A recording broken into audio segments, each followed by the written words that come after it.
quelques jours du départ, il est temps pour les skippers de se vider la tête. Maxime Sorel et ses proches ont opté pour le karting.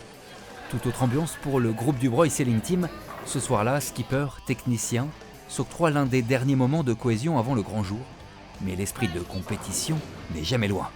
Et là, ça permet un peu de décompresser, de rigoler et surtout de se challenger parce que je pense qu'il y a des mauvais joueurs derrière, donc c'est cool si on peut se mettre un peu la misère en jouant au bowling, quoi.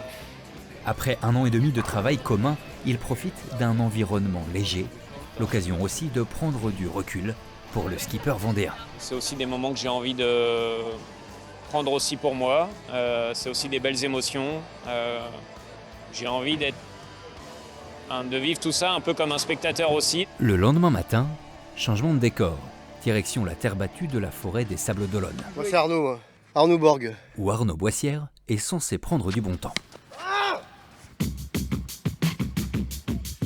Depuis le début du village, le Sablé d'Adoption s'offre une routine plaisir sans se prendre la tête. Tous les matins, soit je fais du tennis, soit je vais courir, soit je fais un moment de calme avec mon petit garçon de 8 ans. Je suis pas du genre à faire je suis une prépa spéciale pour ça, parce que je fais Vendée Globe. Face à lui ce jour-là, un total inconnu qu'il aurait pu rencontrer sur les pontons. En fait, je remplace un copain.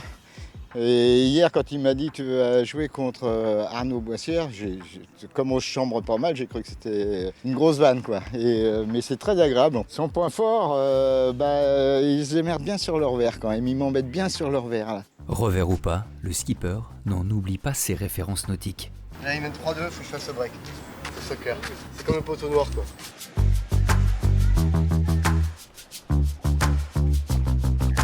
Paul Meillat, lui, n'est jamais loin de l'eau. Dernière session de natation pour le marin, il nage souvent lors de ses villages avant les courses. Non, le sport c'est vraiment pour se maintenir en forme parce que 3 semaines de village c'est long quand même. Et puis la piscine c'est aussi parce que c'est un sport qui n'est pas traumatisant, qui permet de se détendre aussi, donc ça relâche pas mal la pression. C'est un univers où il n'y a pas de bruit aussi. La majorité des marins fait du sport, certains apprécient aussi de se ressourcer grâce à la littérature. Ça c'est mon outil de relaxation. C'est grâce à ça que je dors, c'est mon arme secrète ça. C'est une liseuse, tu vois. Et tu sais ce que je suis en train de lire ? Je suis en train de lire Le Tour du Monde en 80 jours, j'avais jamais lu. Ces derniers jours sur les pontons, les navigateurs sont moins présents.